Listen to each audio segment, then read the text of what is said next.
Pemirsa, berkas perkara Jaksa Pinangki Sirna Malasari telah siap disidangkan. Jaksa Pinangki disangkakan kasus korupsi dan kasus tindak pidana pencucian uang.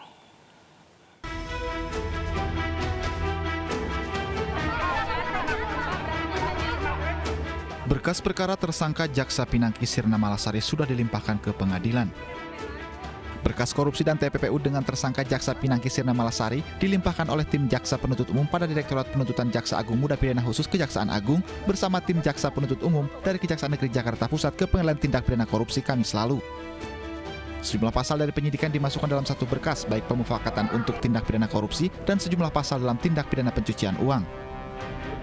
Tersangka Jaksa Pinangki Sirna Malasari kini ditahan di rumah tahanan negara selama 20 hari, terhitung sejak 15 September hingga 20 Oktober 2020 di Rutan Salemba Cabang Kejaksaan Agung.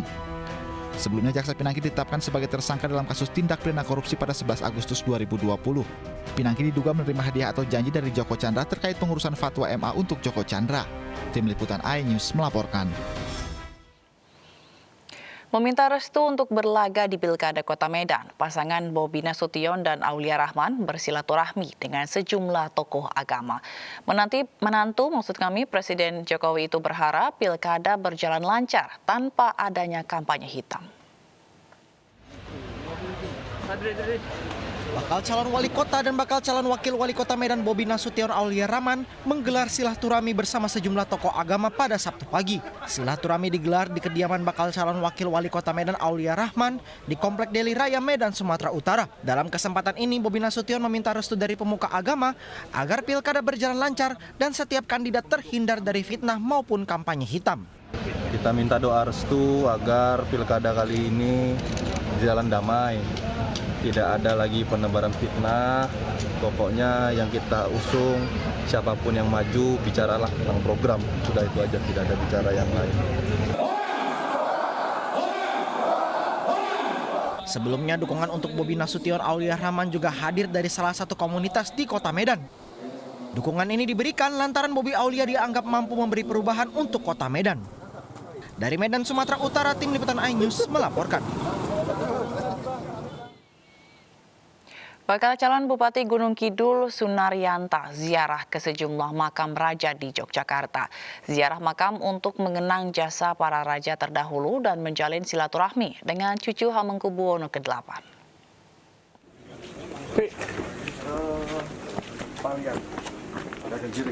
Bakal calon Bupati Gunung Kidul Sunarianta ziarah ke sejumlah makam raja di Yogyakarta.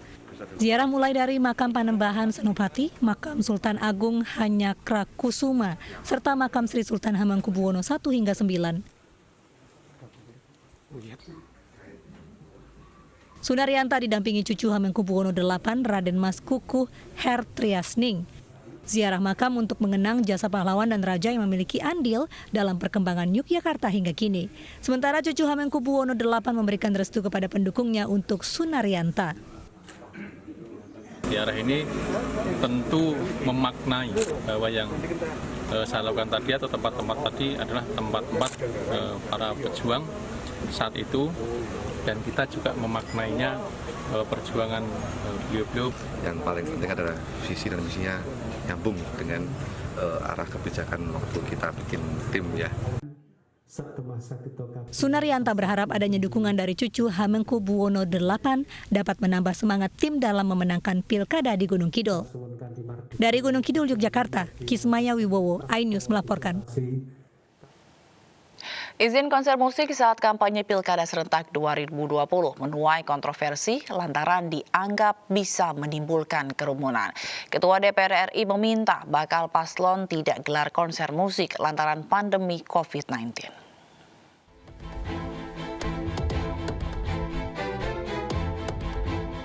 Konser musik saat Pilkada Serentak 2020 di masa pandemi menuai kontroversi lantaran bisa memicu kerumunan warga. Komisioner KPU mengatakan aturan ini sudah diatur dalam pasal 63 ayat 1 Peraturan KPU nomor 10 tahun 2020. Syaratnya, maksimal peserta acara yang hadir adalah 100 orang dan mematuhi protokol kesehatan.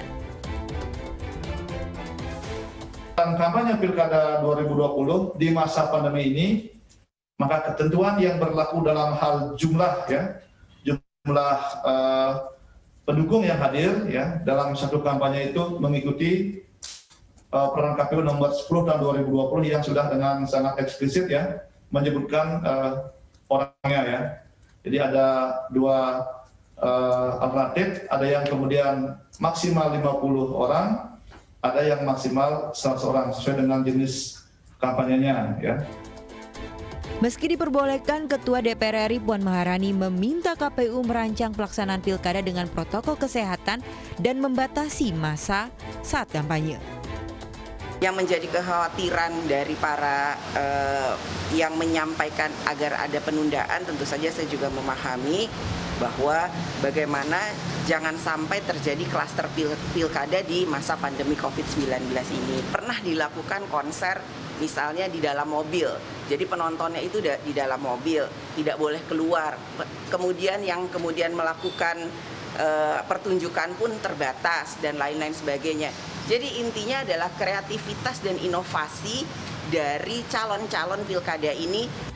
Sementara itu, Komite 1 DPD RI meminta agar Presiden Joko Widodo menunda pelaksanaan pilkada serentak pada Desember hingga 2021. Hal ini untuk menekan penyebaran COVID-19 yang memungkinkan bisa terjadi di kala kampanye nanti.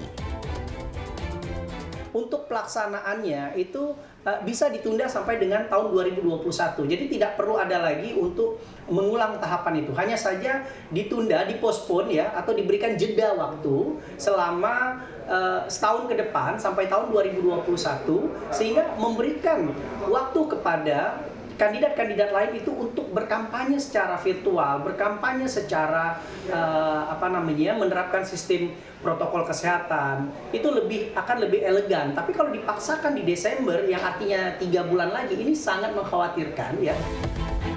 Sebelumnya, Satgas COVID-19 menyoroti diizinkannya konser musik dalam kampanye Pilkada 2020. Hal ini mengingat 45 daerah dari 309 kabupaten kota yang menyelenggarakan pilkada serentak masuk dalam zona merah. Namun KPU mengatakan peraturan ini masih belum final dan masih dipertimbangkan dari berbagai pihak. Tim Liputan iNews melaporkan. Judicial Review atau uji materi Undang-Undang Nomor 32 Tahun 2002 tentang penyiaran tidak hanya akan melindungi para pegiat konten kreatif. Uji materi juga akan melindungi masyarakat Indonesia dari konten negatif yang bertebaran di dunia maya.